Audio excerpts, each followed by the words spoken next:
যাদের নামাজ পড়ার সময় দুনিয়াবি চিন্তা মনে আসে বা নামাজে অমনোযোগী তৈরি হয়, তারা ভিডিওটি শেষ পর্যন্ত দেখার অনুরোধ রইল। হযরত আলী রাদিয়াল্লাহু তাআলা আনহুর কাছে একজন ব্যক্তি এসেছে। তখন লোকটা বলল, হুজুর, আমার নামাজে মন বসে না। নামাজে দাঁড়ালে আমার দুনিয়াবি নানা চিন্তা আসে। হুজুর, আমার এই নামাজ কি আল্লাহ তাআলা কবুল করবেন? তখন হযরত আলী রাদিয়াল্লাহু তাআলা আনহা বলেছেন, না, তোমার নামাজ কবুল হবে না। তখন লোকটা মনে অনেক কষ্ট নিয়ে চলে যাচ্ছেন।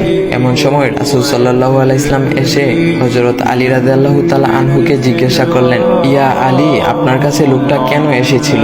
এসে দেখি মন খারাপ করে চলে গেল। কেন, কি হয়েছে আমাকে বলুন। তখন আলী রাদিয়াল্লাহু তাআলা আনহু বলেন, তিনি আমার কাছে জানতে এসেছেন যে নামাজে দুনিয়াবি চিন্তা আসলে নামাজ হবে কিনা।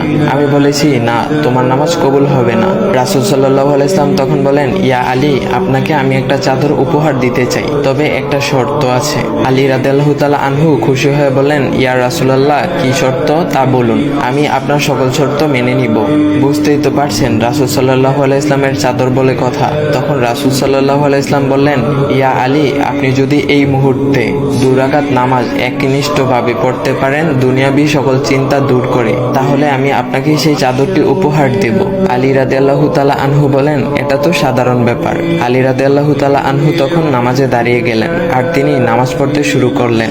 এমন সময় তার মনের মধ্যে শুধু ভাবনা চিন্তা আসতে শুরু করলো, আচ্ছা, আমাকে যে রাসূল সাল্লাল্লাহু আলাইহি ওয়াসাল্লাম যে চাদরটা দিবেন, সেটা কি ফাতিমার চাদর নাকি রাসূল সাল্লাল্লাহু আলাইহি ওয়াসাল্লামের? আচ্ছা, চাদরখানা দেখতে কেমন হবে? এই বিভিন্ন বিষয় নিয়ে ভাবতে লাগলেন। তিনি ভুলেই গেছেন যে দুনিয়াবি চিন্তা নামাজে আনতে রাসূল সাল্লাল্লাহু আলাইহি ওয়াসাল্লাম নিষেধ করেছেন। এর মধ্যে আলী রাদিয়াল্লাহু তাআলা আনহুর নামাজ পড়া শেষ। আলী রাদিয়াল্লাহু তাআলা নামাজ শেষ করে রাসূল সাল্লাল্লাহু আলাইহি ওয়াসাল্লামকে বলতেছেন, ইয়া রাসূলুল্লাহ, আমি আপনার শর্ত মেনেছি, এখন আমাকে চাদরখানা উপহার দেন।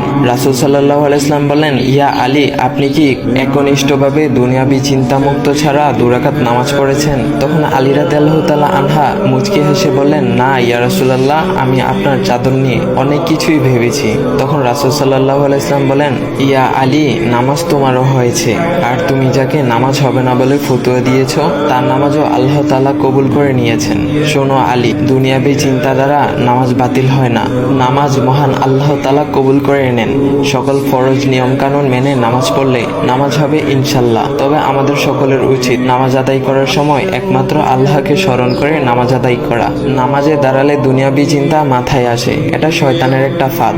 আল্লাহ তাআলা আমাদের সকলকে শয়তানের কুমন্ত্রণা থেকে হেফাজত রাখুক এবং সঠিকভাবে মনোযোগের সাথে নামাজ আদায় করার মতো তৌফিক দান করুক। সবাই বলি আমিন। চাইলে ভিডিওটা আপনি অন্যদের কাছে শেয়ার করতে পারেন, এতে অন্যদের ভুল ভ্রান্তিগুলো দূর হবে। তো গাইস, এমন ইসলামিক ভিডিও পাওয়ার জন্য ভাইয়ের আইডিটা ফলো করে দিয়ে যাও।